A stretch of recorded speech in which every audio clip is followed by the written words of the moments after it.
సర్వశక్తిమంతుడా, జీవాధిపతి, జీవం కలిగిన దేవానికి వందనాలు. నీ మనోహరమైన ప్రేమను బట్టి, నీ ఉచితమైన కృపను బట్టి, నీ వెలుగైన కార్యముల చేత మమ్మల్ని నడిపిస్తున్న విధానాన్ని బట్టి నీకు స్తోత్రాలు. నేటి దినమందు ప్రభువా, నీ పుట్టుక విషయంలో కొన్ని మాటలను మేము తెలుసుకోవాలనుకుంటున్నాం తండ్రి. ఏ రీతిగా ఈ యొక్క నీ జన్మదినం జరిగిందో ప్రభువా, అయ్యా ఇదిగో మాకు తెలిసిన రీతిగా తండ్రి, ఈ ఆనవాయితీ ప్రకారం ఈ నెలలో నిన్ను ఎంతగానో ఆరాధిస్తాం ప్రభా. ఏది నీ చిత్తమైనదో మాకు తెలియదు కానీ ఈ యొక్క కాలంలో ప్రభా నిన్ను ఎంతగానో తలంచుకుంటాం. నీ పుట్టినరోజు కోసం ఎన్నో వేడుకలను ఏర్పాటు చేసుకుంటాం. అయినను నిన్ను ఆరాధిస్తే నిన్ను తెలుసుకుంటున్నాం గనుక అది నీ నామానికి మహిమాని మేము నమ్ముచున్నాం తండ్రి.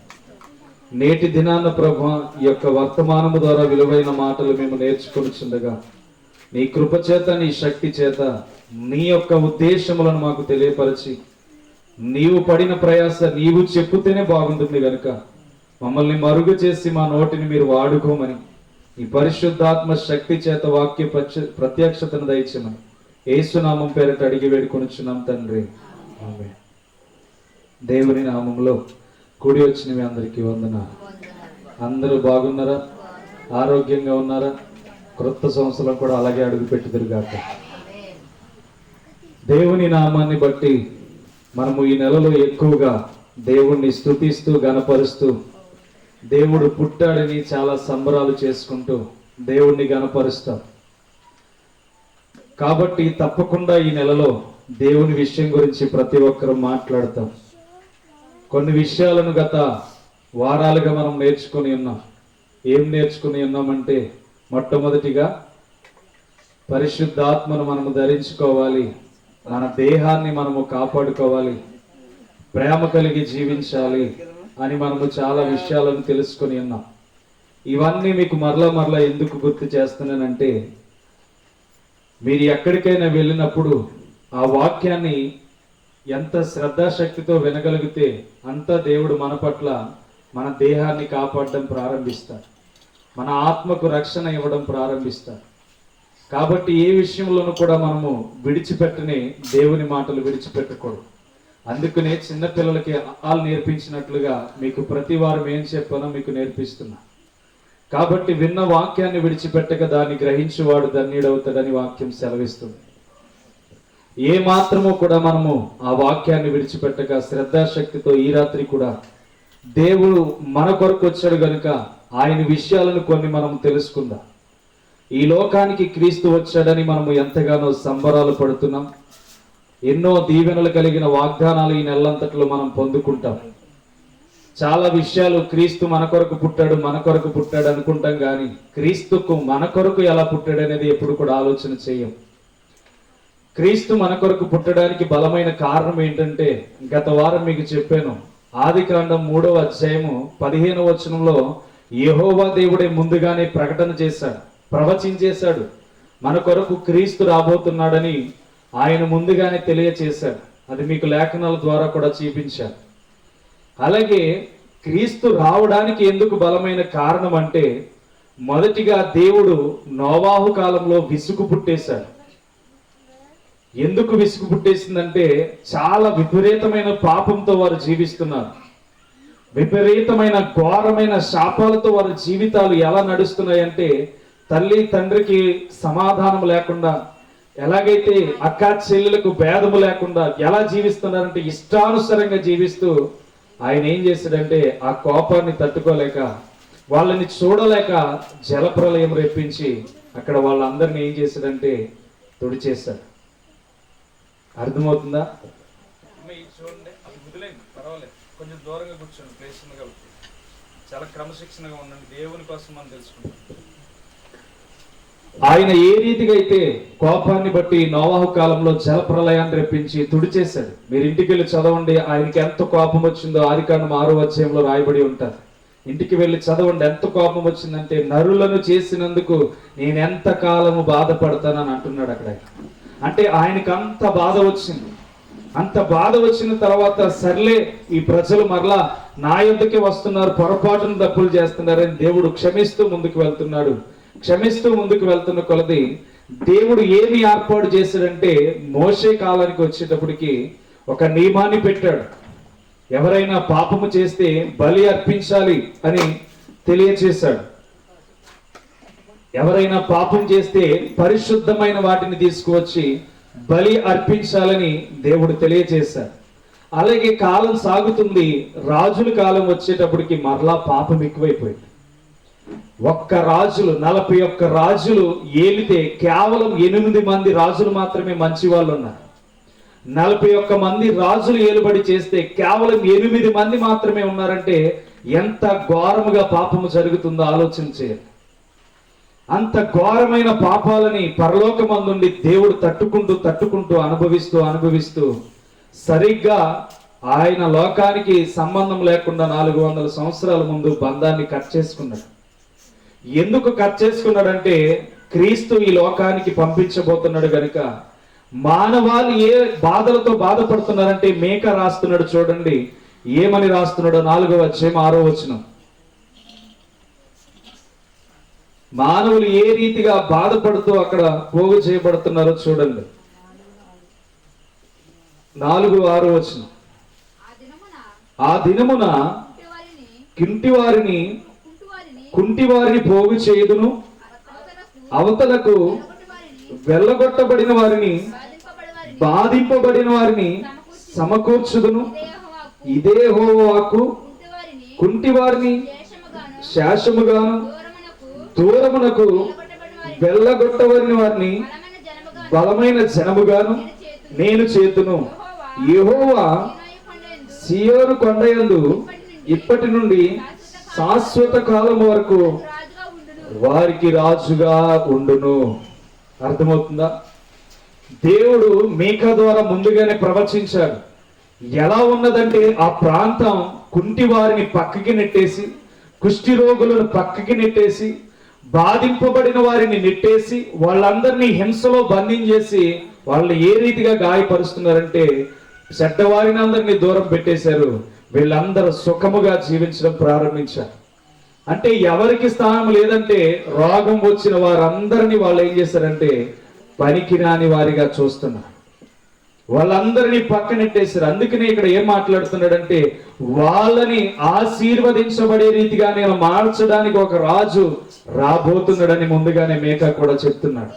అర్థమవుతుందా? దేవుని వాక్యాన్ని మనం ఏ ఆలోచనతో తీసుకోవాలంటే లోకానికి వచ్చింది దేనికంటే మన బలహీనతలను సరిచేయడానికి ఆయన ఈ లోకానికి వచ్చాడు. మనము ఏ పరిస్థితిలో కృంగిపోయామో, ఏ బాధలలో నలిగిపోతున్నామో, ఏ సమస్యలలో నలిగిపోతూ జీవిస్తున్నామో వాటన్నిటి నుంచి బయటికి తీసుకురావడానికి దేవుడు ఈ లోకానికి వచ్చాడు. ఎందుకు వీళ్ళ విషయాన్ని వాళ్ళని అద్భుతంగా మారుస్తానని చెప్తున్నాడంటే వాళ్ళని ఏ రీతిగా యేసుక్రీస్తు వచ్చిన తర్వాత దురాత్మల చేత బాధింపబడుతున్న వారిని దేవుడు ఎన్నుకొని సువార్త చేయించాడు. మీరు క్రొత్త నిబంధన సరిగ్గా చదివితే అర్థమవుతూ ఉంటది. ఎవరెవరిని వాడుకున్నాడయ్యా అంటే పనికిరాని సమరయ స్త్రీని వాడుకున్నాడు. పనికిరాని ఆ సమాధుల్లో కొట్టబడుతున్న వాడిని, గాయాల పడుతున్నవాడిని ఆ గ్రామం అంతటికి సువార్త ప్రకటించేవాడిగా మార్చుకున్నాడు. గుడ్డి వారిని మార్చుకొని సువార్త ప్రకటించేవాడిగా ఉన్నాడు. త్రోవ పక్కన పడి ఉన్న వారిని, కుష్ఠరోగులను బాగు చేసి వారిని సువార్త ప్రకటించే రీతిగా దేవుడు వాడుకున్నాడు. చిన్న చిన్న గ్రామాల్లో సువార్త ఎవరి ద్వారా జరిగిందంటే కుంటివారి ద్వారా, గుడ్డివారి ద్వారా. ఎవరైతే సమాధుల్లో ఉండిపోయి సమరయ స్త్రీ వ్యభిచారం చేస్తూ ఏ రీతిగా అయితే అనేక మంది భర్తలను మార్చిందో అలాంటి వాళ్ళని దేవుడు ఏం చేశాడంటే వాడుకున్నాడు. అంటే మేకా చెప్పిన రీతిగా ఏమైంది అని ఆలోచన చేస్తే వాళ్ళని దేవుడు ఎన్నుకోవడం ప్రారంభించాడు. అర్థమవుతుందా? దేవుడు ఎవరి కోసం వచ్చాడు ఈ లోకానికంటే మానవాళి పాపము చేసి ఉన్నది కనుక ఆ పాపములో నుంచి విముక్తి ఇవ్వడానికి దేవుడు ఏం చేశాడంటే మనల్ని ఆయన కొరకు సిద్ధపాటు చేసుకోవడానికి లోకానికి వచ్చాడు. చూడండి, ఇక్కడ ఆలోచన చేస్తే ఆ దినములలో ప్రజా సంఖ్య జరగడానికి ఒక తీర్పు, ఒక నియమం ఏర్పాటు చేశారు. ఏర్పాటు చేసినప్పుడు అనేక మంది ప్రాంతాల నుంచి రావాలి, అనేక మంది రావాలి కనుక వాళ్ళు ఏం చేశారంటే ఆ ప్రజా సంఖ్య పూర్తయ్యేంత వరకు కూడా అక్కడికి రావాలి కనుక, తప్పకుండా అక్కడ అటెండ్ అవ్వాలి కనుక వాళ్ళందరూ ఏం చేశారంటే కౌరు అందిన వెంటనే ఆయా ప్రాంతాల నుంచి వాళ్ళందరూ రావడం ప్రారంభించారు. అందులో వీళ్ళు కూడా దావీదు బెత్లెహేమునకు సంబంధించిన వాళ్ళు కనుక వీళ్ళు కూడా అక్కడికి రావాలి. అర్థమవుతుందా? ఇప్పుడు ఏ పరిస్థితిలో ఉన్నారు వాళ్ళు రావడానికి? నార్మల్గా ఫ్లైట్ బుక్ చేస్తే మనకి ప్రజా సంఖ్య ఉందని ఫ్లైట్ బుక్ చేస్తే ఇక్కడ దిగిపోయే టైప్ ఏం కాదు. అప్పుడు అర్థమవుతుందా? ఎలా వచ్చాడో తెలుసా ఆ టైంలో, ఎన్ని మైళ్ళు నడిచాడో తెలుసా ఆ టైంలో. దేవుని వాక్యాన్ని ద్వారా చరిత్ర తెలియజేసేది ఏంటంటే ఇంచుమించు 130 నుంచి 150 కిలోమీటర్లు ప్రయాణం చేశారంట వాళ్ళు. ఎలా ప్రయాణం చేశారు? కార్లు అనుకున్నారా? నడిచి ప్రయాణం చేశారు. రోజుకి 30 కిలోమీటర్లు ప్రయాణం చేసేవారంట నడిస్తే. వాళ్ళ ఓపికను బట్టి రోజుకి 30 కిలోమీటర్లు అంటే ఎన్ని రోజులు పట్టింది? 5 రోజులు పట్టింది. ఏ స్థితిలో? గర్భము ధరించబడి. ఎప్పుడు వెళ్తుంది? గర్భము ధరించబడి 5 రోజులు నడవడం అంటే ఎలా కొలమ? ఆటో మీదే చాలా భయంకరంగా తీసుకువెళ్తాం. అసలు నీళ్ళేసుకున్న పిల్లని ఎలా తీసుకెళ్తారు బండి మీద? చాలా స్లోగా బండిని తీసుకువెళ్తూ ఉంటారు. అలాంటిది గర్భము ధరించబడిన స్త్రీ 5 రోజులు నడవడం అంటే ఎటువంటి శ్రమలో పిల్లల్ని కంటున్నారో ఆలోచన చేయండి. ఆ సమయంలో ఎటువంటి స్థితిలో యేసుక్రీస్తు లోకానికి వస్తున్నాడు. తల్లి అయిన మరియా గర్భము ఎంత దారుణమైన పరిస్థితిలో ప్రయాణం జరుగుతుందో ఆలోచన చేయండి. క్రీస్తు పుట్టాడు అంటే ఆరాధన చేస్తున్నాం. శుభ్రంగా పశువుల తొట్టిలో మంచి దుప్పట్లు వేసి లేకపోతే మంచిగా ఏర్పాటు చేసి మనము అనేకమైన రంగుల రాటంగా దాన్ని ఏర్పాటు చేస్తున్నాం. కానీ అప్పుడున్న పశువుల తొట్టిలో దేవుడు ఎలా ఉన్నాడని ఆలోచన చేయగలుగుతున్నాం? మనం ఆలోచన చేస్తున్నామా? క్రీస్తు పుట్టాడంటే పుట్టాడు. క్రీస్తు ఎందుకు పుట్టాడు అని ఆలోచన చేసే విధానం మనలో లేదు. ఆరాధించే దేవుణ్ణి అల్లరితో ఆరాధన చేస్తున్నాం కానీ హృదయాలు తెరిచి దేవుణ్ణి ఆరాధన చెయ్యట్లేదు. ఎక్కడ అంటే చర్చిలోకి తాగేసి వస్తాడు. క్రమము కలిగి దంగ పెద్దలు అయినా లేకపోతే కాపరి అయినా దాన్ని గద్దించి నీలాంటి వాడు సంఘంలోనికి రాకూడదని హెచ్చరిక ఎవడైనా ఇస్తాడా? ఎవడు? ఎలా మడితే అలాగా వచ్చేస్తాడు. వాడు సరైన మాటతో నువ్వు రాకూడదని చెప్పినా కానీ వాడు ఏం చేస్తాడు? మూర్ఖుడే లోనికి వస్తాడు. అలాంటి మూర్ఖుని బయటికి త్రోసేసాడు దేవుడు. ఏమాత్రము లక్ష్య పెట్టకూడదు. వాడు మారకపోవడానికి గల కారణం ఏంటంటే వాడి జీవితంలో మనము ఖండించకపోవడమే. దేవుని మందిరం అంటే పవిత్రమైన పరిశుద్ధమైన వాక్యం అందుతున్న స్థలం అది. వాడు ఎందుకు దానిలోనికి త్రాగి వస్తున్నాడని ఆలోచన చేస్తామా? ఆలోచన చేయం. మరి ఈయన చూడండి ఎక్కడున్నాడంటే పశువుల తొట్టెలో పరుండబడ్డాడు. ఎవరి కోసం? మన కోసం. మరి మనం ఏం చేస్తున్నాం? చర్చికి తాగేసి లేకపోతే సరదాగా చీరలు కట్టుకొని మల్లె పువ్వులు పెట్టుకొని సరదాగా మన జీవితాలకు కావలసిన చీరలు కొనుక్కొని ఎంజాయ్ చేయడానికి దేవుని మందిరంలో అడుగు పెట్టి అల్లరితో వాక్యాన్ని వింటాం కానీ శ్రద్ధ కలిగి వాక్యాన్ని వింటామా? కూర్చున్న మనకే శ్రద్ధ శక్తి ఉండదు. ఏం వాక్యం చెప్తున్నాడో కనీసం ఈ దినాలు వెళ్ళిపోతున్నాయి, ఈ దినాల్లో ఈ వాక్యాన్ని నేర్చుకుని మన జీవితాలను బాగు చేసుకుందామని ఆలోచన ఎవరికి కూడా ఉండదు. 5 రోజులు నడిచారు వాళ్ళు.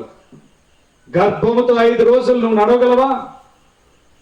5 రోజులు ఆగకుండా ప్రయాణం చేయగలవా? ఆ తీర్పులోనికి వెళ్ళేటప్పటికి వాళ్ళ సంఖ్యలో వారు లెక్కించబడాలి. వెళ్ళిన వీళ్ళు ఎప్పుడు 5 రోజులు పట్టిందంటే నెలలు నిండిన తర్వాత వాళ్ళకి ఆ ప్రయాసతో నడిచారు. అర్థమవుతుందా? వాళ్ళు వెళ్ళిన తర్వాత స్థలము లేనందున సత్రములో వారు ఏం చేశారు? అర్థమవుతుందా? వాళ్ళు వెళ్ళింది ఏ టైంలో తెలుసా? నెలలు నిండిపోయిన తర్వాత. వాళ్ళు నెలలు నిండిపోయిన తర్వాత ప్రయాణం చేశారు. క్రీస్తు పుట్టాడు. ఏ రీతిగా పుట్టాడు? లోకంలో ఉన్న రీతిగా పుట్టలేదైనా. భారముతో పుట్టాడు, కష్టముతో పుట్టాడు, శ్రమలతో పుట్టాడు, తగ్గించుకొని పుట్టాడు ఈ లోకానికి. మరి మనలో తగ్గింపు ఉందా?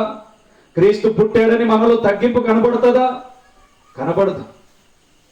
క్రీస్తు మన కొరకు జన్మించాడు. ఆయన రీతి ఏ రీతిగా అయితే పశువుల పాకలో పరుంటే చాలు ఈ లోకంలో అని ఆలోచన చేశాడు. పశువుల పాకలో నేను జన్మిస్తే చాలు, ఈ లోకంలో నాకేది లేదు, నేను దీనులతో సమానమని ఈ లోకంలో ఒక అడుగు పెట్టాడు. అలాంటి దీనత్వం మనలో ఉందా? మనకుందా దీనత్వం? క్రీస్తును పోలి నడవాలని జ్ఞానము మనలోనికి వస్తుందా? క్రీస్తును పోలి మాట్లాడాలని ఆలోచన మనకి జీవితంలో ఎప్పుడైనా అలవార్చుకోవాలని ప్రయాసపడుతున్నామా? మనకు ఉండదు. ఉంటుందా? ఉండదు. పైకి మాత్రమే భక్తి. పైకి మాత్రమే భక్తి చేస్తే లాభం లేనే లేదు. దేవుడు ఎవరిని చూస్తాడు? ఎవరు వింటాడు? ఎవరి మాట ఆలకిస్తాడంటే ఆయన యందు భయభక్తులు కలిగిన వారి ఎడలే ఆయన కృప చూపుతాడు. ఆయన యందు నమ్మకము కలిగి ఉన్నవారికే ఆయన కృప చూపుతాడు. స్పష్టంగా లేఖనాలు సెలవిచ్చింది. త్రాగుబోతాడు మారుతాడు అంటే వాడికి వాక్యం వినబడకపోతే మారుతాడు. కానీ వాడికి వాక్యం విన్న తర్వాత కూడా మారకపోతే వాడికి ఏమి ఫలితం లేనే లేదు. అలాంటి వాడిని గెంటివేయచ్చు. దేవుడు చెప్తున్న విధానంలో ఆయన ఏ రీతిగా ఈ లోకానికి వచ్చాడో మనం గమనించకపోతే, ఏ రీతిగా ఈ లోకానికి వచ్చి మన కొరకు ఇన్ని శ్రమలు అనుభవించాడో గుర్తించకపోతే మనకెందుకు ఇంకా ప్రతిఫలం? ఆయన గుర్తిస్తేనే కదా మన జీవితం. ఆయన గమనించగలిగితేనే కదా మన జీవితం. ఆయన కొరకు మన జీవితాన్ని మార్చుకోగలిగితేనే కదా నిజమైన క్రిస్మస్. ఈరోజు క్రిస్మస్ చేసే ప్రతి ఒక్కరికి మనం తెలుసుకోవాల్సింది ఏంటో తెలుసా? క్రిస్మస్ చేస్తున్నామంటే కాదు, ఆ క్రిస్మస్ లో దేవుణ్ణి వెతుకుతున్నామా లేదని ఆలోచన చేయాలి. ఆ క్రిస్మస్ లో నిజముగా దేవుణ్ణి ఆరాధిస్తున్నావో లేదో ఆలోచన చేయాలి. మందిరానికి వెళ్తాం 9, 10, ఎందుకంటే అర్ధరాత్రి వరకు ఆరాధన జరుగుతుంది కాబట్టి, క్రొత్త సంవత్సరంలో అడుగు పెడుతున్నాం కాబట్టి, వెళ్ళిన వారు నోటి మీద ఏలేసుకుని ఏం చేయాలంటే అది అయ్యేంత వరకు శ్రద్ధాశక్తితో ఉండాలి. అలా ఉంటుందా చర్చి? ఎక్కడ సౌండ్లు అక్కడే వస్తాయి. ఎవడు తిరిగేవాడు అలాగే తిరుగుతూ ఉంటాడు. ఎవడు మాట్లాడుకునేవాడు మాట్లాడుతూనే ఉంటాడు. ఎవడు ఇష్టం వచ్చినట్టు వాడే చేసుకుంటూ వెళ్ళిపోతాడు. వాక్యాన్ని ఆపి సన్మానం చేస్తారు మన వాళ్ళు. చెప్పిందా బైబిల్? చెప్పిందా వాక్యం అలాగా? వాక్యాన్ని ఆపేయమని ఎక్కడైనా చెప్పిందా? వాక్యాన్ని చెప్పేవాడిని ఆపేసి మరి సన్మానాలు కావాలి. వచ్చిన వారికి గెస్ట్లకి అవకాశం ఇవ్వాలి. ఎక్కడికి వెళ్తుంది సమాజం? నేటి దినాల్లో దేవుణ్ణి తెలుసుకుంటున్న మన జీవితం, నేటి దినాల్లో దేవుని కొరకు బ్రతుకుతున్న మన జీవితం, దేవుని మాత్రమే మన క్రిస్మస్ లో చూపించాలి. దేవుని మాత్రమే మన జీవితాల్లోనికి తీసుకువెళ్ళాలి. దేవుని మాత్రమే ప్రతి ఒక్కరికి పరిచయం చేయాలి. అన్యుడు మన చర్చలోనికి వస్తున్నాడంటే ఆ అన్యుడికి తెలియచేయవలసింది ఏంటో తెలుసా? నీ కొరకు నిజమైన వ్యక్తి ఒక వ్యక్తి పరలోకమందు ఉన్నాడు. ఆయన తెలుసుకోవడానికి మనము వాళ్ళకి గురి చేసి వాళ్ళకి నేర్పించాలి. రాత్రికాల సమయంలో ఎంత దారుణమైన పరిస్థితి చూసారా? ఎంత దారుణమైన వడికట్టు. ఎక్కడెక్కడో మాట్లాడుతున్నామా? ఎక్కడ జరుగుతుంది? మన గ్రామం పక్కనే జరిగిపోయింది రాత్రి. వాడి ఇష్టం వచ్చినట్టు సౌండ్ పెట్టి ప్రార్థన వాక్యం వినబడుతున్నప్పుడు వచ్చి అల్లరి చేస్తున్నాడు. అంటే ఎంత డిస్టర్బ్ జరుగుతుందో ఆలోచించి. ఎక్కడెక్కడో అనుకుంటున్నాం. మనము నేర్పించకపోతే అన్యుడు ఎక్కడ మారుతాడు? మనము తెలియపరచకపోతే అన్యుడు ఎక్కడ మారుతాడు? మన జీవితాల కోసం వాళ్ళకి తెలియచేయకపోతే, మన యథార్థతను వాళ్ళకి తెలియచేయకపోతే వాళ్ళు ఎక్కడ మారుతారు? ఎంత అన్యాయం! కోపాలు వస్తాయి, కానీ దానిలోనే దేవుణ్ణి చూపించారు. కోపాలు వచ్చి గొడవలకి వెళ్ళిపోవని ఆలోచన వస్తుంది, కానీ అక్కడ మనం దేవుణ్ణి చూపించగలిగితేనే వాళ్ళకి మనకి ఉన్న వ్యత్యాసం కనబడుతుంది. అర్థమవుతుందా? క్రీస్తు పుట్టికలో ఆ సంఖ్య రాయడానికి వస్తున్నప్పుడు వాళ్ళు ఏం చేస్తున్నారంటే కాలి నడకన నెలలు నిండిన వారు ఆ గ్రామానికి వస్తున్నారు, ఆ పట్టణానికి వస్తున్నారు. ఇంచుమించు 150, 130 కిలోమీటర్లు అంటే ఆలోచన చేయండి. బండి మీద వెళ్తేనే మనకి 2 గంటల పైన 3 గంటల పైన పడుతుంది. అలాంటి పరిస్థితుల్లో వాళ్ళు కాలి నడకన 5 రోజులు నడుచుకుని వస్తున్నారు. ఏం అవసరం అంటే వాళ్ళు ఒక విషయాన్ని తెలుసుకున్నారు. ఈ లోకానికి రక్షకుడు నా గర్భములో నుంచి రాబోతున్నాడు. ఆ గర్భాన్ని ఎంత భారంతో మోయగలిగితే అంత మెండైన దీవెనలు మాకు వస్తాయని ఆశపడుతూ ముందుకు వెళ్తున్నారు. ఈరోజు నువ్వు కూడా క్రీస్తుని తెలుసుకొని ముందుకు వెళ్తే, క్రీస్తు బాటలో ముందుకు సాగగలిగితే, క్రీస్తు నియమంలో ముందుకు వెళ్ళగలిగితే ఆ రక్షకుడు నిన్ను కూడా కాపాడడానికి ఇష్టపడతాడు. ఆ రక్షకుడు నీ కొరకు నీ చెంతలో నిలబడడానికి ఇష్టపడతాడు. మరి అలాంటి ఆలోచన మనం కలిగి జీవించాలి. ఏమండి, పశువుల తొట్టి అంటే ఎలా ఉంటుంది? శుభ్రంగా సెంట్లు కొట్టు ఉంటుందా? సెంట్లు స్మెల్ వస్తూ ఉంటుంది అక్కడ? చెప్పండి, ఎలా వస్తుంది? మన కోడి పీతులు గొప్పనే ఒక 2 రోజులు తీయకపోతే ఎంత స్మెల్ వస్తుంది? అలాంటి పరిస్థితుల్లో ఆ బర్రెల స్థానంలో దేవుడిని పెట్టారు, యేసుక్రీస్తుని పెట్టారు. అర్థమవుతుందా? ఆ స్మెల్తో, ఆ బలహీనతతో ఏ ఇంటి తలుపును తట్టినా ఎవరు తలుపు తీయలేదు. ఏ ఇంటికి వెళ్ళి అడిగినా ఎవరు తలుపు తీయలేదు. ఈమెకేమో ప్రసవించే సమయం దగ్గరకు వచ్చేసింది. ఎక్కడికి వెళ్ళారా అంటే యేసుక్రీస్తు పుట్టింది అనేకమైన పనికిరాని ఆ కార్యంలో ఆయన పుట్టాడు. సరైన ముక్కు మూసుకుని వెళ్ళి అక్కడ పనిచేసే రీతిగా ఉన్న ఆ పొజిషన్లో దేవుడు పుట్టాడు. అలాంటి పరిస్థితుల్లో యేసుక్రీస్తు లోకానికి వస్తే మనము రికార్డింగ్ డ్యాన్సులు, పనికిరాని ఆలోచనలు, దేవుణ్ణి వ్యతిరేకించే ఆలోచనలు. వాళ్ళు ఏమన్నారు తెలుసా?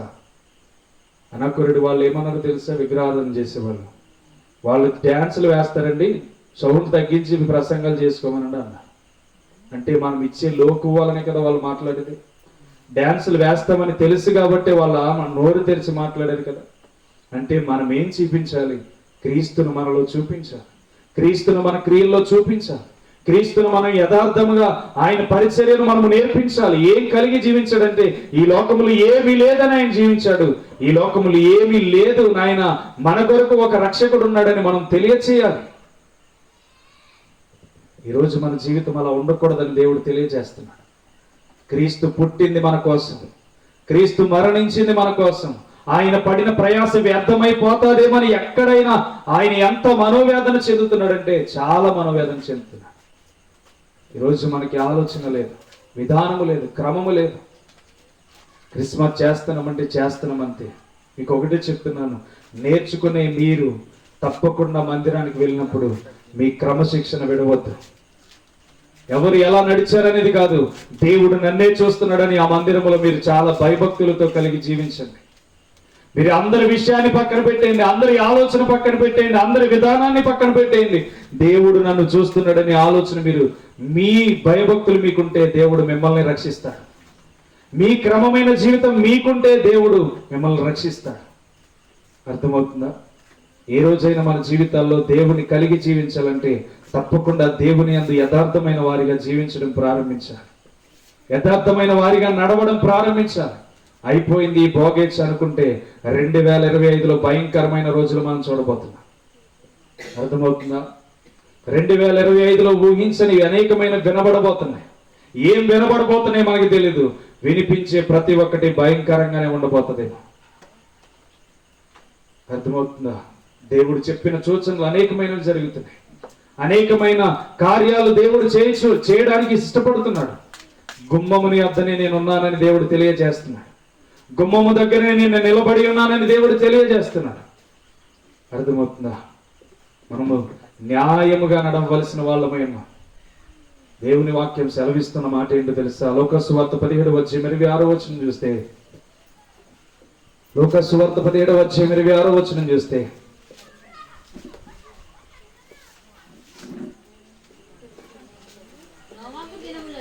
నోవాహు దినములలో జరిగినట్టు మనుష్య కుమారుని దినములలో జరుగును. నోవాహు ఓడలోనికి వెళ్ళిన దినము వరకు. చూడండి, ఇక్కడ చెప్తున్న మాట, జనులు తినుచు త్రాగుచు పెండ్లాడుచు పెండ్లికి ఇయ్యబడుచు నుండిరి. అంతలో జలప్రలయము వచ్చి వారందరినీ నాశనము చేసిను. రెండవదిగా చెప్తున్నాడు, లోతు దినాలలో జరిగినట్టును జరుగును. మరలా చెప్తున్నాడు, జనులు తినుచు త్రాగుచు కొనుచు అమ్ముచు నాటుచు ఇండ్లు కట్టుచు నుండిరి. అయితే లోతు సొదొమ విడిచిపోయిన దినమున ఆకాశము నుండి అగ్ని గంధకములు కురిసి వారందరినీ నాశనము చేసిను. మీరు బాగా అబ్జర్వ్ చేయండి, ఈ దినాలు ఎలా ఉన్నాయి ఆలోచన చేయండి. ఇండ్లు చాలా అద్భుతంగా కట్టబడుతున్నాయి. అర్థమవుతుంది? జనాలు చాలా ఇష్టం వచ్చినట్టు త్రాగుతూ జీవిస్తున్నారు. జనాలు నచ్చినట్లుగా పెళ్లి చేసుకుంటున్నారు. జనాలు నచ్చినట్లుగా తిరుగుతున్నారు. జనాలు ఏం చేయాలనుకున్న వాళ్ళ సొంత నిర్ణయాలతో చాలా కార్యాలు చేస్తున్నారు. ఈ రోజు హైదరాబాద్ సిటీలో చూస్తే 2000కి అమ్మాయి వచ్చేస్తుందంట. అర్థమవుతుందా? ఎక్కడికి వెళ్తుంది సమాజం అంటే? భయంకరమైన పరిస్థితులు. కాలేజీ అమ్మాయిలు, హాస్టల్లో ఉంటున్న అమ్మాయిలు ఏం చేస్తున్నారంటే హైదరాబాద్ లో 2000కి ఒక్క నైట్కి 2000 అని చెప్పి ఇష్టానుసరమైన బరి తెగించిపోయి డబ్బు కోసం వ్యామోహంలో పడిపోయి ఇష్టాన్ని నెరవేర్చుకోవడానికి చేస్తున్న కార్యాలు. సొదొమ గుమారులో ఎలా అయితే జరిగిందో అలాగే నేటి దినాల్లో జరుగుతుంది. నోవాహు దినాల్లో ఎలా అయితే జరిగిందో అలాగే ఈరోజు జరుగుతుంది. అంటే రాకడకు నేను ఎప్పుడైతే వస్తున్నానో ఆ దినాలు మీరు ఎలా అయితే గుర్తించాలో, నోవాహు దినాలు ఉండబోయి అలాగే ఈ జీవితం కూడా ఉండబోతుందని చెప్పాడు. ఇది మనదే పరిస్థితి. అర్థమవుతుందా? మన పరిస్థితి ఈరోజు కనబడుతుంది. త్రాగేవాడు చిన్నవాడైనా పెద్దవాడైనా ఇష్టానుసారంగా తాగుతున్నాడు. తిరిగేవాడు ఇష్టానుసారంగా తిరుగుతున్నాడు. వ్యభిచారం చేసేవాడు ఇష్టానుసారంగా చేస్తున్నాడు. ఎవరిని మోసం చేయాలో మోసం చేసేవాడు అనేక మందిని మోసం చేస్తున్నాడు. ఏం జరుగుతుందంటే క్రీస్తు రాకడకు అనేకమైన సూచనలు జరిగిపోతున్నాయి. దాన్ని ఆపేవాడు ఎవడైనా ఉన్నాడంటే ఎవ్వడు లేడు. ఆలస్యం ఎందుకు అవుతుందంటే నీ కొరకు నా కొరకు ఒక రక్షకుడు ఈ లోకానికి వచ్చాడు. నీ కొరకు నా కొరకు రక్షకుడు ఈ లోకంలో శ్రమలు అనుభవించి ఈ లోకాన్ని జయించి మన కొరకు నిశ్చిత్తమైన పరలోకాన్ని ఏర్పాటు చేసి మనకు ఒక బంధాన్ని పెనవేసుకుని వెళ్ళిపోయాడు మధ్యవర్తిగా. ఆ మధ్యవర్తి మరలా వచ్చినప్పుడు ఎలా ఉండబోతాయి ఇదిగో ఇక్కడ తెలియజేశాడు. ఇప్పుడు అలాగే సమాజం నడుస్తుంది. ఎవరి ఇష్టమాలది. మారితే మారండి. మారిన వాడికి పరలోకం, మారని వాడికి నరకలోకం. మారితే మారండి అని ఎందుకు చెప్తున్నాను తెలుసా? బ్రతిమాలే రోజులు వెళ్ళిపోయినాయి. బ్రతిమాలే రోజులు వెళ్ళిపోయినాయి. మారండి మారండి అని కాదు. ఇక 10% మాత్రమే దేవుని క్రియలు జరగడం ఆలస్యంగా ఉన్నాయి. ఆ 10% మాత్రం ముగించబడితే, ఆ 10% మాత్రం అయిపోవడం జరిగితే తప్పకుండా ఆయన ద్వారము దగ్గర తలుపులు తెరుస్తాడు. బుద్ధి గల కన్యకలను మాత్రమే లోపలికి తీసుకువెళ్తాడు. బుద్ధి లేని వారిని విడిచిపెట్టి ఆయన రాజ్యానికి ఆ నరకానికి వాళ్ళని గెంటి వేస్తాడు. అర్థమవుతుందా? క్రీస్తుతో నడవడం అంటే చాలా ఆలస్యం అవుతుంది. క్రీస్తుతో నడవడం అంటే చూద్దాంలే అనుకుంటున్నారు. క్రీస్తుతో నడవడం అంటే చాలా టైం ఉందలే అనుకుంటున్నారు. టైం నీకుందేమో గాని రాకడకు సిద్ధపాటు కలిగిన దేవునికి మాత్రం లేదు. రాకడకు సిద్ధపాటు అయిపోతున్న దేవుని నిర్ణయాలకు మాత్రం సమయం లేదు. ఏం జరుగుతుందంటే ఇదిగో ఈ గ్రంథం చెప్తున్న రీతిగా నోవాహు సొదొమ గొమొర్రా కాలంలో జరిగిన రీతిగా అదే జరుగుతుంది. బలపడవలసిన వాడు బలపడాలి. దేవుని కొరకు నిలబడవలసిన వాడు నిలబడాలి. దేవుడు విడిచిపెట్టేమంటే అన్ని విడిచిపెట్టి బ్రతకడానికి దేవుని కొరకు పరుగులు పెట్టాలి. అంటే లోక రక్షకుడు నిన్ను నన్ను రక్షించడానికి భయంకరమైన పరిస్థితుల్లో పుట్టాడు. భయంకరమైన పరిస్థితుల్లో ఈ లోకాన్ని నుంచి వెళ్ళిపోయాడు. ఏం తెలియచేశాడంటే నీ కొరకు నేను పుట్టింది ఎలా పుట్టాను, నీ కొరకు మరణించింది ఎలా మరణించాను, నువ్వు నా కొరకు ఏం అనుభవిస్తున్నావు అని నా దగ్గరకు వస్తున్నావు అని దేవుడు అడుగుతున్నాడు. ఏం అనుభవించావు దేవుని కొరకు ఈ రోజు వరకు? మన సుఖాన్ని అనుభవించుకున్నాం కానీ, మన శరీరాన్ని సంతోష పెట్టుకున్నాం కానీ, దేవుని కొరకు ఒక్క నింద మోసాం ఈ రోజు వరకు? మనం దేవుని కొరకు ఒక్క నింద అనుభవించగలిగామా? దేవుని కొరకు నిలబడాలని ఒక ప్రతిష్టమైన ఆలోచన కలిగి జీవించామా? జీవించలేదు. దేవుడు తెలియచేస్తున్నది అదే. ఈరోజు మన జీవితాల్లో మన జీవితం చాలా విలువైంది. మీకెందుకు? మీ దేహాన్ని కాపాడుకోవాలి, దేవుని పరిశుద్ధాత్మను ధరించుకోవాలి. మీ దేహం చాలా విలువైంది, అందులో ప్రేమ కలిగి జీవించాలని ఎందుకు తెలియజేస్తున్నాం తెలుసా? ఆయన ఈ లోకానికి ప్రతి ఒక్కరిని ప్రేమించడానికి వచ్చారు. ఈ లోకంలో మనం ఎంత ప్రేమ కలిగి జీవిస్తే ఎంత ధన్యులమో తెలుసా? ఎవరు కానీ మన జీవితంలో రావట్లేదు. మన జీవితంలో ఆలస్యం అయిపోతుంది. మన జీవితంలో క్రమము తప్పిపోతుంది. మన జీవితంలో దేవుడు అంటేనే నిర్లక్ష్యత. ఎన్ని పరుగులు పెట్టినా, ఎంత ప్రయాసపడినా దేవుడు నీ జీవితంలో లేకపోతే ఎన్ని గెలిచినా వృధయే. దేవుడు నీ జీవితంలో లేకపోతే ఎన్ని వెతికినా వృధయే. ఎంత సంపాదించాలనుకున్నా, ఎంత పరుగులు పెట్టి దానిని మోయాలనుకున్నా, దాని చేత అనుభవించాలనుకున్నా, దాచబడిన ధనం ఎవడొకడు పట్టుకుపోతాడు కానీ నీలో ఉన్న స్థితిని మాత్రం ఎవడో మార్చలేడు. అర్థమవుతుందా? దేవుని కొరకు నువ్వు వెతకడం ప్రారంభిస్తే అవన్నీ మీకు అనుగ్రహించబడతాయని వాక్యం సెలవిస్తుంది. దేవుని కొరకు మీ జీవితాలు ఏర్పాటు చేసుకోగలిగితే అవన్నీ మీకు అనుగ్రహించబడతాయని దేవుడు సెలవిస్తున్నాడు. అర్థమవుతుందా? ఈరోజు మనం ఏ రీతిగా ఉన్నామో ఆలోచన చేయండి. లోక రక్షకుడు మన కొరకు దేనికి పుట్టాడంటే మనల్ని బాగు చేయడానికి పుట్టాడు. ఎక్కడ పుట్టాడంటే ఏసీలో బంగ్లాలో పుట్టలేదు ఆయన. పశువుల తొట్టిలో కంపు కొడుతున్నప్పుడు ఆ జన్మ స్థలం ఆయనకి నిర్మించబడ్డది. ఈరోజు హైలైట్ ఏంటో తెలుసా? యూట్యూబ్ ఓపెన్ చేస్తే చాలు, యేసుక్రీస్తు ఈ నెలలో పుట్టలేదు, యేసుక్రీస్తు ఆ నెలలో పుట్టలేదు. ఏ నెలలో పుడితే ఏంటి? నీ కొరకు నా కొరకు పుట్టాడు. ఏ నెలలో పుడితే నీకేంటి నాకేంటి? ఆయన నీ కొరకు నా కొరకు జన్మించడని వాక్యం సెలవిస్తుంది. మరి జన్మించిన క్రీస్తు కొరకు నువ్వేం చేస్తున్నావు అనేది గుర్తించుకోవడమే ప్రాముఖ్యం. ఈరోజు బోధలు ఎలా అయిపోయినాయి అంటే యూట్యూబ్లో వస్తున్న వ్యూస్ వల్ల డబ్బు సంపాదిస్తున్నారు. ఆ డబ్బు సంపాదించడానికి ప్రజలను మభ్యలో పెట్టేస్తున్నారు. రాత్రికాల సమయంలో ఆయన ఒక మాట అన్నాడు, ప్రసంగం చేస్తే ఏమన్నాడు తెలుసా? తరానికంట, తరం అంటే ఏంటంటే నేను చెప్పింది వేరే అయితే ఆయన అన్నాడు 40 సంవత్సరాలు అన్నాడు. 40 సంవత్సరాల అంటే నేను 10 సంవత్సరాలే బ్రతుకుతాను. ఇంకా దేవుని వాక్యం ఏం చెప్పింది? 70-80 సంవత్సరాలని తరానికి చెప్పింది. ఆయన ఎంత 40 సంవత్సరాల ఎక్స్పీరియన్స్ అంట. అంటే అక్కడ కూర్చున్న వాళ్ళందరూ మోసపోతున్నట్టే కదా, అక్కడ కూర్చున్న వాళ్ళందరూ అన్యాయం అవుతున్నట్టే కదా. 40 సంవత్సరాల ఎవరున్నారు? మీకు ఎన్ని సంవత్సరాలు? ఇప్పుడు తరం అంటే ఏంటి? ఒక మనిషి జీవితం. అది దేవుడు చెప్పింది ఏంటి? 70-80 సంవత్సరాలు అన్నాడు లేఖనాల ప్రకారం. అంతేగా 40 సంవత్సరాలు అంట తరం. 40 సంవత్సరాల ఎక్స్పీరియన్స్ అంట ఆయన. ఏం మాట్లాడుతుందో సమాజం ఈరోజు? రగిలిపోయింది మంట లోన. అక్కడ వాక్యం ఎవరికి అర్థం కావట్లేదు అక్కడ ఆయన చెప్పింది. అంటే ఎంత దారుణమైన విపత్తు ఆలోచన చేయండి. జాగ్రత్తగా గుర్తు పెట్టుకోండి. ఏ వాక్యం విన్నా దేవుని లేఖనాల నుంచి వినబడుతుందా, లేకపోతే సొంత బోధ నుంచి వినబడుతుందా ఆలోచన చేయండి. తరం అంటే 80-70 సంవత్సరాలని వాక్యం సెలవిస్తుంది. కాబట్టి వాక్యం వినేవాళ్ళు చాలా జ్ఞానముతో వినాలి. వాక్యాన్ని నేర్పిస్తున్నప్పుడు విడిచిపెట్టేసి మన ఇష్టానుసారంగా బ్రతికే ఆలోచన మనలోనికి రాకూడదు. ఏ వాక్యం మనకి బోధిస్తుంది అని ఆలోచన చేయాలి. క్రీస్తు పుట్టాడు, దేనికి పుట్టాడు? మన కొరకే పుట్టాడు. మన శ్రమలను అనుభవించడానికి పుట్టాడు. ఆయన గొడ్డెల సావుడులో ఎందుకు పుట్టాడంటే మన శ్రమలను అనుభవించి మనల్ని ఉన్నతమైన స్థాయిలో నిలబెట్టడానికి దేవుడు పుట్టాడు. మన స్థితిని మార్చేది దేవుడు అండి. మన జీవితాలని మార్చేది దేవుడు అండి. మన బ్రతుకులను వెలిగించేది దేవుడు అండి. అలాంటి దేవుణ్ణి తీర్మానించుకొని మన జీవితంలో ఒక నియమాన్ని కలిగి జీవించకపోతే ఏం ఫలితం ఉంటుంది?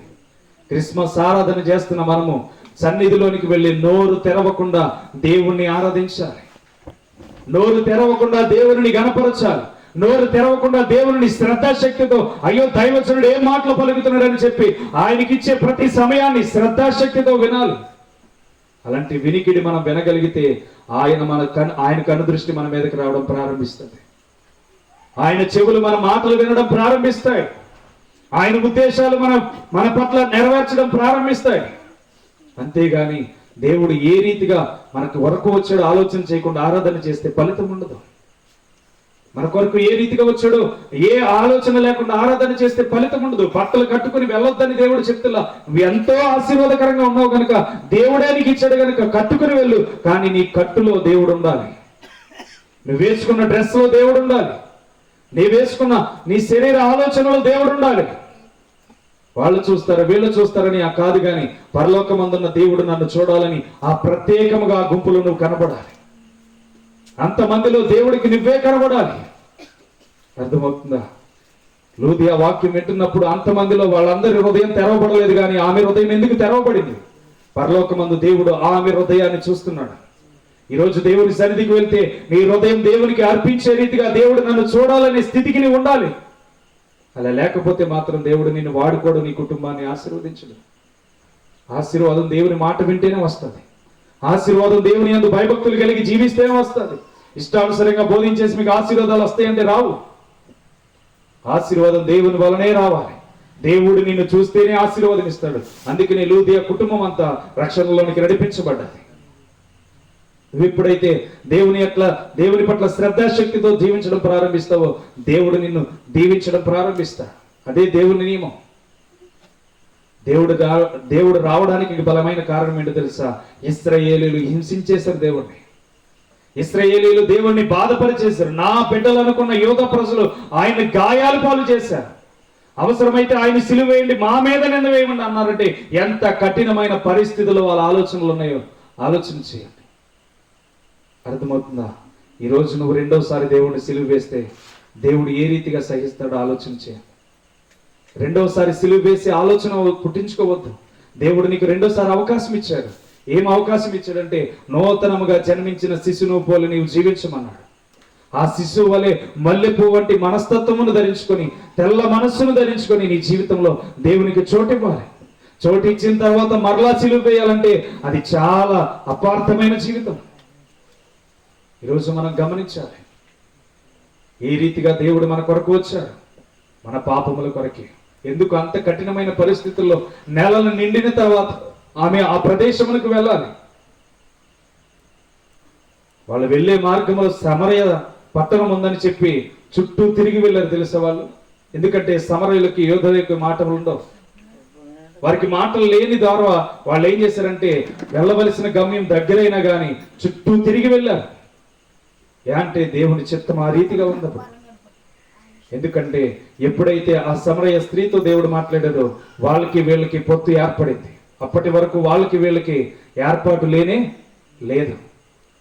దేవుడి నియమాలు ఎలా ఉన్నాయంటే ఈరోజు బలహీనులను బాగు చేయడానికి దేవుడు వచ్చాడు, బలహీనులను ఎన్నుకోవడానికి దేవుడు వచ్చాడు, కృంగిపోయిన వారిని లేవనెత్తడానికి దేవుడు వచ్చాడు. నువ్వు పాప బ్రతుకులో మునిగిపోతున్నావంటే ఆ మునిగిపోతున్న జీవితంలో నుంచి నిన్ను పైకి తీసుకురావడానికి దేవుడు వచ్చాడు, ఆ పైకి లేవనెత్తడానికి దేవుడు వచ్చాడు. ఇంకా ఆలస్యం ఎందుకు చేయాలి రక్షణలోనికి రాకుండా? ఇంకా మన జీవితాలను ఎందుకు ఆలస్యం చేయాలి దేవుని కృపలో ఒదిగి ఉండకుండా? ఇంకా ఆలస్యం ఎందుకు చేయాలి దేవునికి అవకాశం ఇవ్వకుండా? నీ నోటిని నీ యొక్క పరిస్థితిని సరి చేసుకోమని ఎప్పుడు ఎందుకు మొత్తుకుంటాను తెలుసా? నీ నోరు నువ్వు కాపాడుకుంటే నీ శరీరం అంతా బాగుపరచబడుతుంది. నీ నోరు సరిగ్గా పెట్టుకోగలిగితే నీ దేహం అంతా పరిశుద్ధమైన ఆలోచనలతో ధరించబడడం ఆలోచనగా మార్చబడుతుంది. అందుకనే దేవుని వాక్యంతో మనం పెనవేసుకొని బ్రతకాలి. దేవుని వాక్యంతో ఎప్పుడైతే పెనవేసుకొని బ్రతుకుతామో దేవుడు అనేకమైన విషయాలను తెలియచేసి ముందుకు నడిపిస్తాడు. ఎంత దారుణం అండి! ఆ కంపు తొట్టిలో పడుకోబెడితే దేవుడు ఏ రీతిగా పుట్టాడో ఆలోచించి మనము ఆనందంతో ఆరాధన చేయడం కాదు.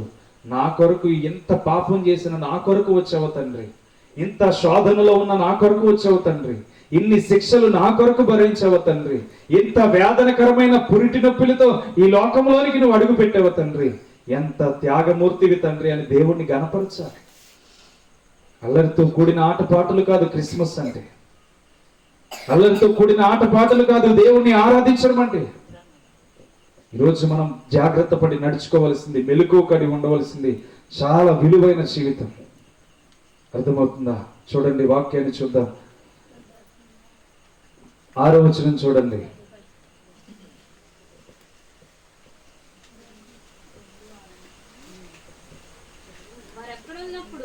వారక్కడనున్నప్పుడు ఆమె ప్రసవ దినములు నిండెను గనుక తన తొలిచూలు కుమారుని కని పొత్తిగుడ్డలతో చుట్టి సత్రములో వారికి స్థలము లేనందున ఆయన పశువుల తొట్టిలో పరుండబెట్టెను. చూడండి, ఇక్కడ ఆయన్ని ఏం చేశారంటే పొత్తి గుడ్డలతో చుట్టబడి పెట్టారంట. ఎందుకు పొత్తి గుడ్డలతో చుట్టబడి పెట్టారంటే అది ఒక ఆనవాలుగా అది సూచిస్తుంది. ఎవరికి ఆనవాలు? గొల్లలకు ఆనవాలుగా సూచిస్తుంది. అసలు గొల్లలు ఎందుకు అర్ధరాత్రి వేళ గొర్రెలను కాయాలి? ఎప్పుడైనా ఆలోచన చేసామా? గొల్లలు ఎందుకు అర్ధరాత్రి వేళ కాపుదల కాయాలి? అసలు ఎందుకు కాస్తున్నారు అని ఆలోచన చేస్తే వాళ్ళు కాసేది లేవీలని యోధా వాళ్ళు చెప్పుతున్న మాట. అక్కడ కాపలా కాసింది లేవీలని ఆ యొక్క అలా యోధా పత్రికలో రాయబడింది. వాళ్ళు లేవీలంట. లేవీలు వాళ్ళు ఎందుకు ఆ సమయంలో గొర్రెలను కాస్తున్నారంటే అక్కడ జన్మించే ప్రతి దాన్ని వాళ్ళు ఏం చేయాలంటే ఆనవాలు వేయాలి. మేక 2 పిల్లల్ని కంటదో, గొర్రె 2 పిల్లల్ని కంటదో, ఒక పిల్లని కంటదో తెలియదు కదా. తెలియనప్పుడు మొదట వచ్చేది ఏం చేయాలంటే దేవునికి ప్రతిష్ఠితముగా ఇవ్వాలి. యూదుల ధర్మశాస్త్ర ప్రకారం మొదటి తల్లి గర్భం నుంచి ఏదైతే వస్తుందో పశువుల్లో అది దేవునికి ఇవ్వడం, దేవునికి ఇవ్వాలి, అర్పించాలి బలిగా. అయితే వీళ్ళు ఎందుకు రాత్రిపూట కాపుదల కాస్తున్నారంటే ఆ రాత్రిపూట ఏమైనా పిల్లలకు అనేవి ఉన్నవి కనుక వాళ్ళు ఆ రాత్రి వాటిని కాపుదలగా కాస్తున్నారు. ఎక్కడ కాస్తున్నారంటే వాళ్ళకి చెప్తున్న మాట ఏంటంటే చూడండి, ఇక్కడ మేకా సువార్తలోనే మేకా గ్రంథంలోనే రాయబడి ఉంది. 4వ అధ్యాయం 8వ వచనం.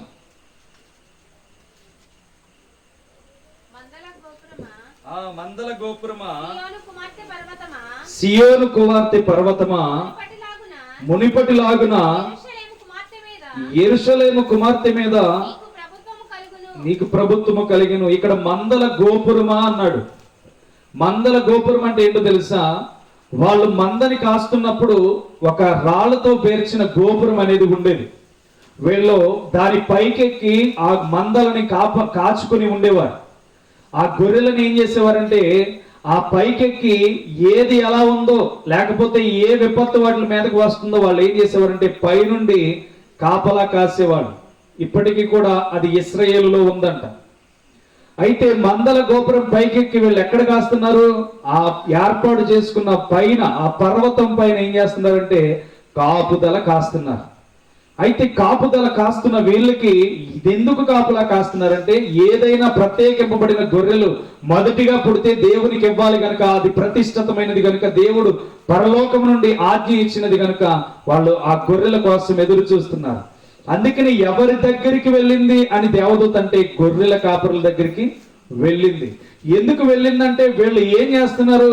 కాపలా కాస్తున్నారు. ఎందుకు? మొదట ప్రధానముగా ఇవ్వబడవలసిన దాన్ని, మొదటి పుట్టిన దాన్ని దేవునికి అర్పించాలి, బలిపీఠం మీద అర్పించాలి గనుక వాళ్ళు ఏం చేస్తున్నారంటే ఎదురు చూస్తున్నారు పుట్టేవాటి కోసం. ఇప్పుడు దేవదూత వెళ్ళి వీళ్ళకి ఏం చెప్పిందంటే, వాళ్ళకి తెలియపరిచిన వార్త ఏంటంటే చూడండి, అక్కడ 15వ వచనంలో చూడండి, 8వ వచనం చూడండి. ఆ దేశంలో కొందరు గొర్రెల కాపరులు పొలములో ఉండి రాత్రి వేళ తమ మందలు కాచుకొనుచుండగా ప్రభు దూత వారి యొద్దకు వచ్చి నిలిచెను.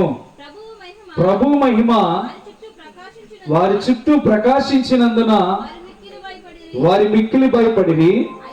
అయితే ఆ దూత, భయపడకుడి, ఇదిగో ప్రజలందరికీ కలుగబో మహా సంతోషకరమైన సువార్తమానము నేను మీకు తెలియచేయుచున్నాను. చాలు. ఇక్కడ ఏం చెప్తుందంట? ప్రజలందరికీ కలగబోవు సువార్తమానమును తెలియజేస్తుంది. బాగా అబ్జర్వ్ చేయండి. ఇప్పుడు వీళ్ళు దేనికి కాపలా కాస్తున్నారు?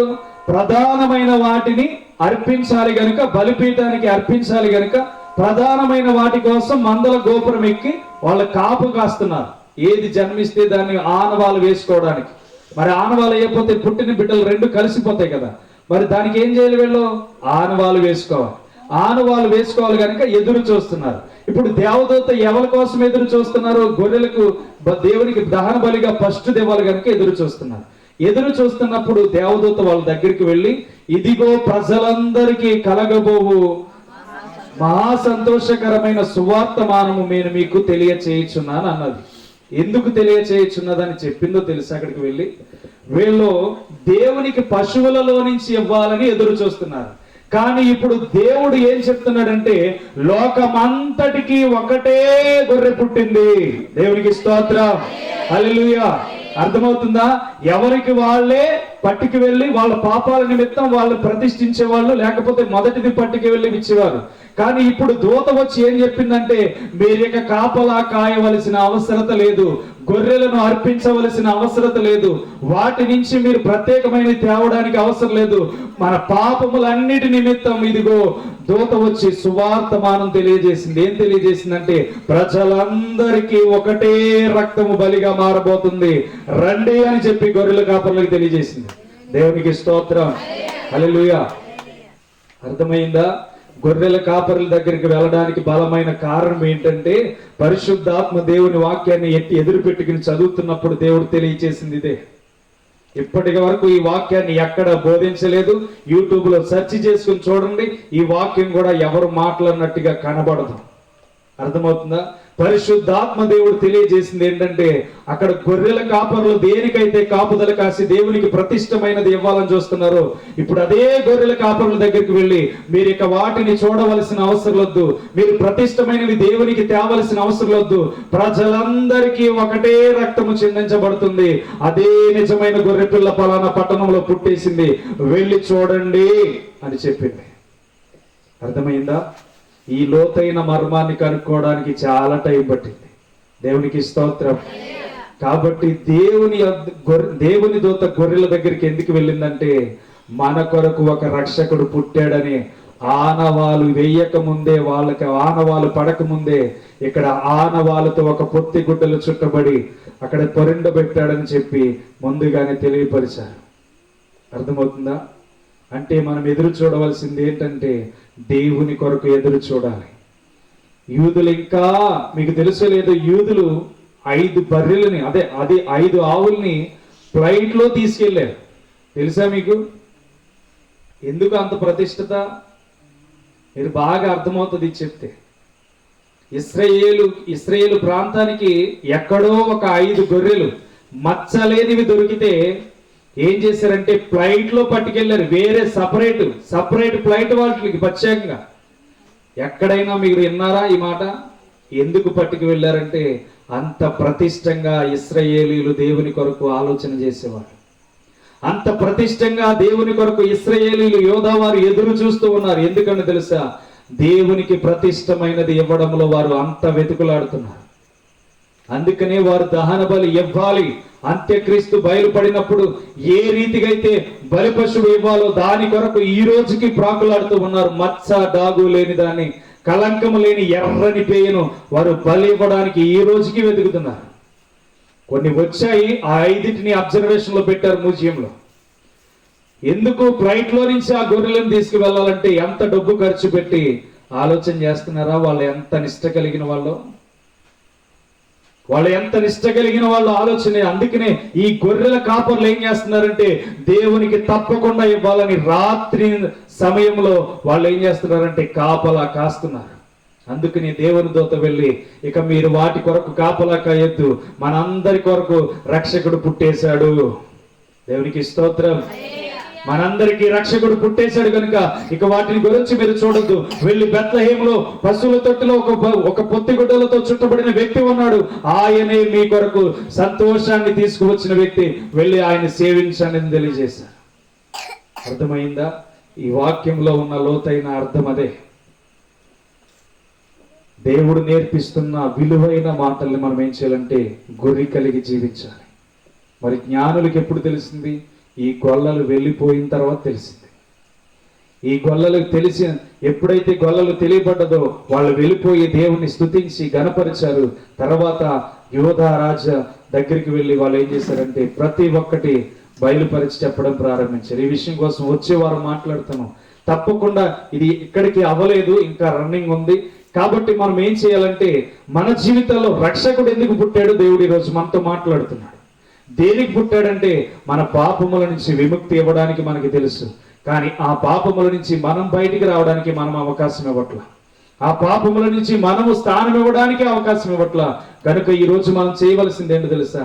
ఆ పాపముల నుంచి బయటికి వచ్చేసి మన జీవితాలను బాగు చేసుకోవాలి. గొర్రెల కాపరుల దగ్గరికి ఎందుకు వెళ్ళిందో తెలుసా? వాళ్ళు కాపర్లు అయి ఉన్నారు కనుక వాళ్ళు దగ్గరికి వెళ్ళి తెలియపరిచిన విధానాన్ని బట్టి మన కొరకు ఒకరు పుట్టారు, లేఖనాల ప్రకారం ఒకరు జన్మించారు గనుక ఆ జన్మస్థలము పలానా చోట ఉంది. ఆ ఆనవాలు అనేది వచ్చేవారు మాట్లాడతాను. ఆ ఆనవాళ్ళ గురించి కొన్ని విషయాలను తెలియపరుస్తాను. కనుక తప్పకుండా మనం ఏం చేయాలంటే ఈ యొక్క రాత్రికాల సమయంలో ఆ గొర్రెలకు శుభవార్త ఎందుకు అందిందంటే వారి జీవితంలో రక్షకుడు పుట్టాడు. ఈ రాత్రి నీ జీవితంలో రక్షకుడు పుట్టుంటే తప్పకుండా దేవుడిని అంగీకరించి అందరితో భేదం పెట్టుకోక నీ పర్సనల్ లైఫ్ లో నీకు మాత్రమే దేవునితో సంబంధం పెట్టుకోవడం జీవిస్తే నువ్వు అభివృద్ధి పరచడం ప్రారంభిస్తావు. నీ జ్ఞానం లేవనెత్తడం ప్రారంభిస్తుంది. నీ వివేకం వాక్యం చదువుతున్నప్పుడు దేవునితో మాట్లాడే రీతిగా మార్చబడుతుంది. నీ జ్ఞానము దేవుని నీతో సమాధానముగా మాట్లాడే రీతిగా ఉంటుంది. ఎక్కడ కూర్చున్నా, ఎక్కడ నిలబడినా, ఎక్కడ ఆలోచన చేసినా దేవుని యొక్క చిత్తములో నీ జీవితం, నీ భవిష్యత్తు ఆయనతో ఉన్నది కనుక ఆయనలో ఒక తీగ వలె నీవు మారిపోతావు. దేవునికి స్తోత్రం.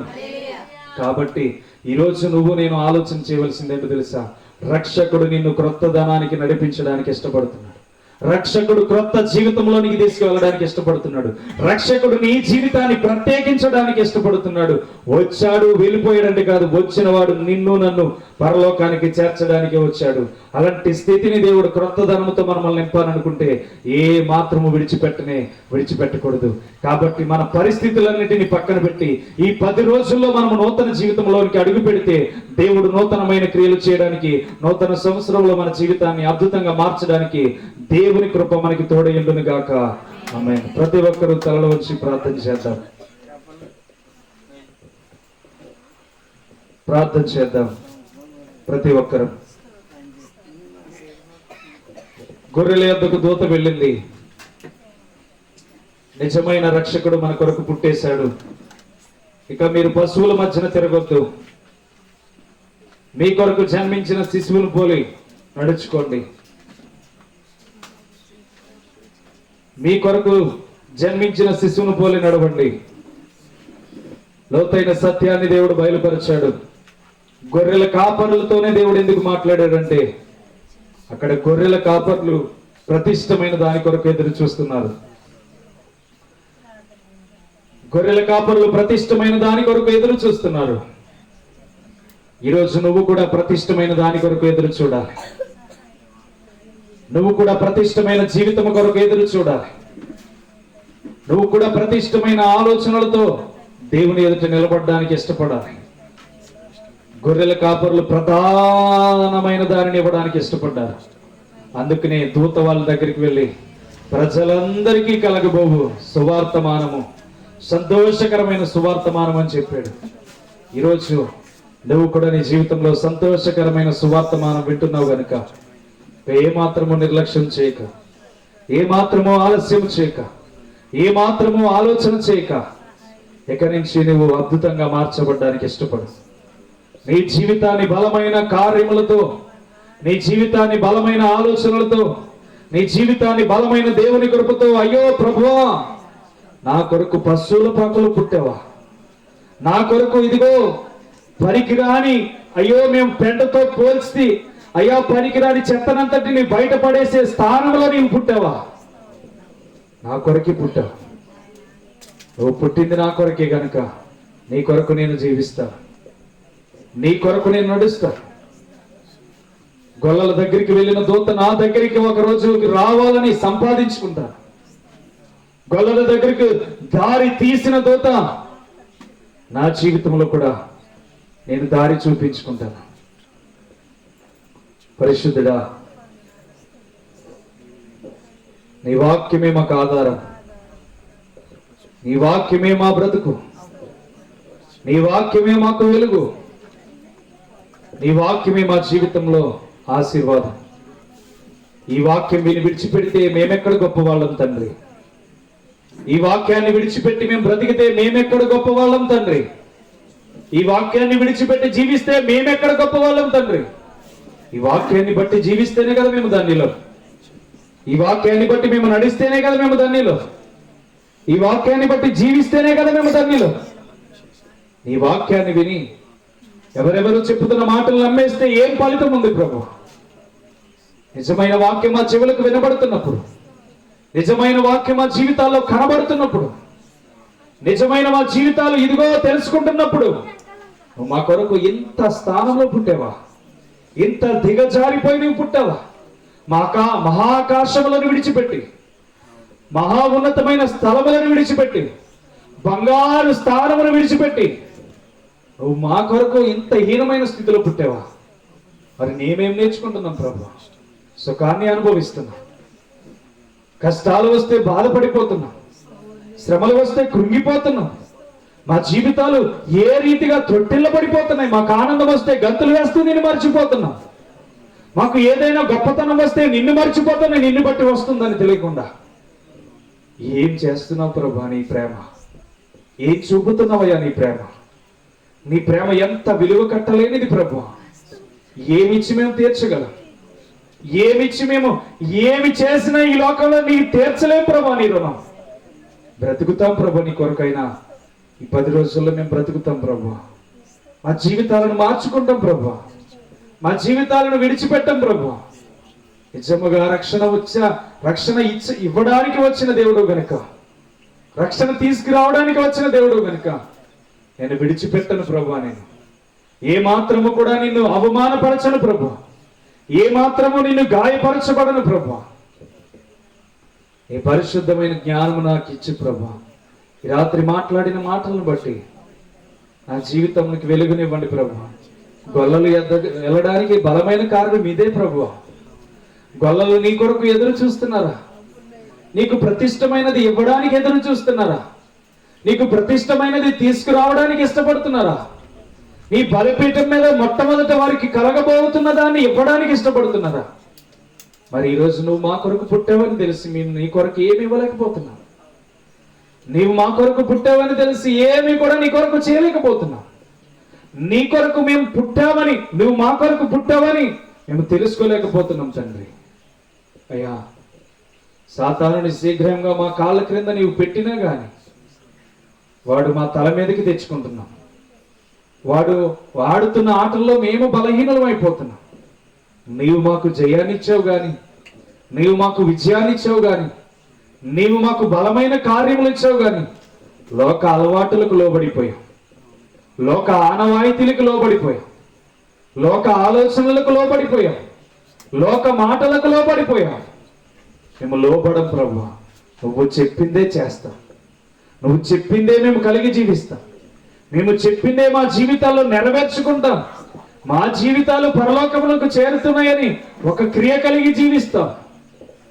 అటువంటి ఆలోచన విధానాన్ని మాకు దయచేయండి ప్రభు. అటువంటి ఆలోచన విధానాన్ని మాకు దయచేయండి తండ్రి. బైబిల్ని ధ్యానించే కృపనివ్వండి, బైబిల్ని లోతుగా వెతకగలిగే కృపనివ్వండి.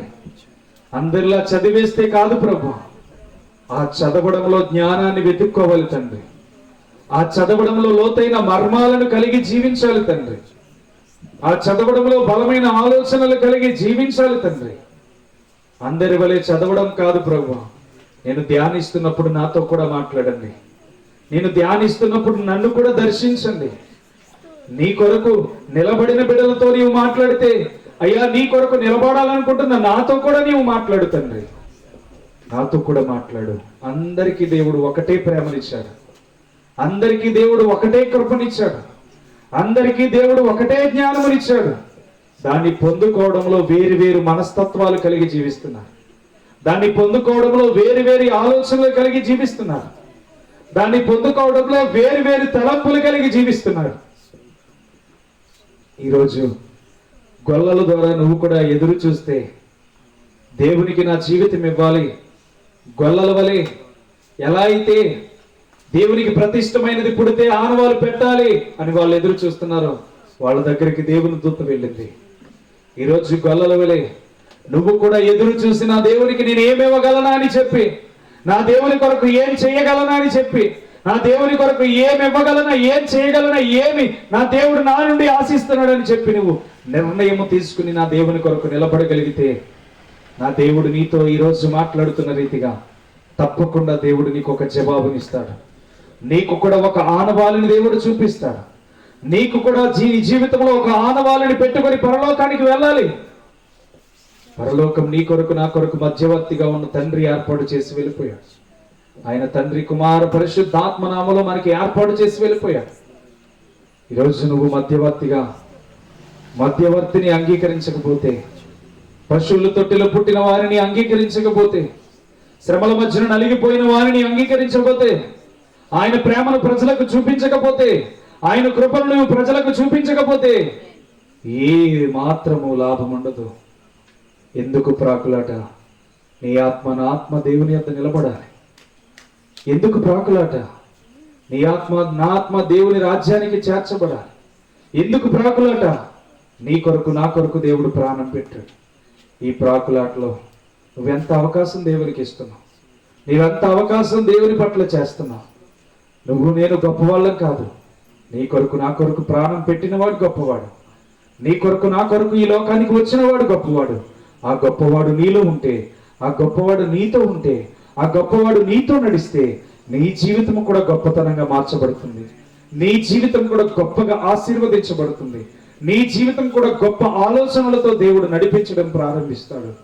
కాబట్టి ఈరోజు నీ ఆలోచన విధానం ఏ క్రమం కలిగి జీవిస్తుందో, నీ ఆలోచన విధానం ఏ రీతిగా నడుస్తుందో ఈ రాత్రి దేవుడు మనకు తెలియచేశాడు. కనుక లోకములో ఉన్న వాటినన్నిటినీ ఈ 10 రోజుల్లో క్లియర్ చేసుకుందాం. ఈ 10 రోజుల్లో విడిచిపెట్టేద్దాం. మీకు సమయం ఎంతో ఉంది. 10 రోజులు అంటే వాక్యం వినే మీకు చాలా ఎక్కువ. ఈ 10 రోజుల్లో అన్నిటినీ విడిచిపెట్టేసి ప్రభు మన కొరకు వచ్చాడు కనుక నిజమైన క్రిస్మస్ సెలబ్రేషన్, సంతోషకరమైన శుభవర్తమానంతో మనము కూడా చేసుకుందాం.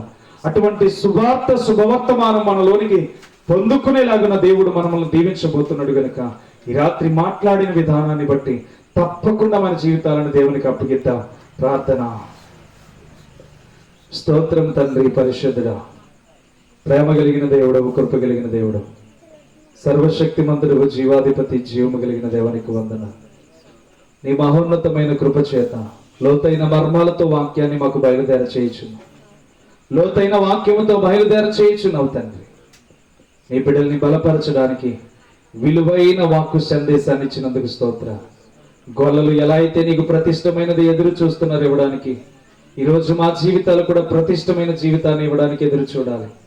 ప్రతిష్టమైన ఎదురు మేము చూస్తూ బ్రతకాలి తండ్రి. ఇంకా కొన్ని మాటలు నేర్చుకోవలసినవి ఉన్నవి తండ్రి. అయ్యా, వచ్చే వారానికి మరింత బలమైన లోతైన మర్మాలను మాకు తెలియచేయండి. ఆ ఆనుభాలు వెనకాల ఉన్న సందేశాన్ని, ఆ సందేశం వెనకాల ఉన్న లోతైన మర్మాలని మాకు బయలుపరచండి. నీవే బయలుపరచ దేవుడు గనుక ఇదిగో నిన్ను ఆశ్రయించిన నరుడు ధన్యుడని వాక్యం సెలవిస్తుంది. జ్ఞాన వివేకములతో, బుద్ధి వివేకములతో మమ్మల్ని ముందుకు నడిపించండి. నీ బిడ్డలని ఎదుట నిజమైన వారిగా, నీతి యథార్థత కలిగిన వారిగా నిలబెట్టాలని ఎంతో కృషి కలిగి నడుస్తున్న పరిచర్య తండ్రి, ఈ పరిచర్యను దీవించండి ప్రభు. ఈ పరిచర్యలో ప్రతి వ్యక్తి నిత్య రాజ్యములకు చేరాలి. ప్రతి ఆత్మ నీ కొరకు నిలబెట్టి రాశము కలిగిన వారిగా మార్చబడాలి. ప్రతి ఒక్కరు ప్రభు నీ యందు నిలబెట్టాలని కృషితో అప్పగించిన ఈ పరిచర్యను అభివృద్ధి చేయండి. ఏ ఒక్క వ్యక్తి యంత్రము ద్వారా వింటున్నాడు తండ్రి, నిజమైన క్రిస్టియన్స్ ప్రభు కలిగి జీవించడానికి మేలు చేయండి తండ్రి. అయ్యా, నిజమైన క్రిస్మస్ చేయగలిగి కృపను బిడ్డల్లోనికి తీసుకువెళ్ళండి పరిశుద్ధుడా. ఇంకా అనేక మంది లోక ఆనవాయితీలతో బ్రతికేస్తున్నారు. అనేక మంది లోక ఆలోచన, లోక మాటలతో సేవకులే సరైన మార్గంలో ప్రజలను నడిపించలేక వారి సొంత బోధలు నిజమే నువ్వు చెప్పావు, అబద్ధ బోధకులు వస్తారు. ఆ రీతిగానే ప్రజలను మభ్య పెట్టుతున్న వారు వచ్చేసారు తండ్రి.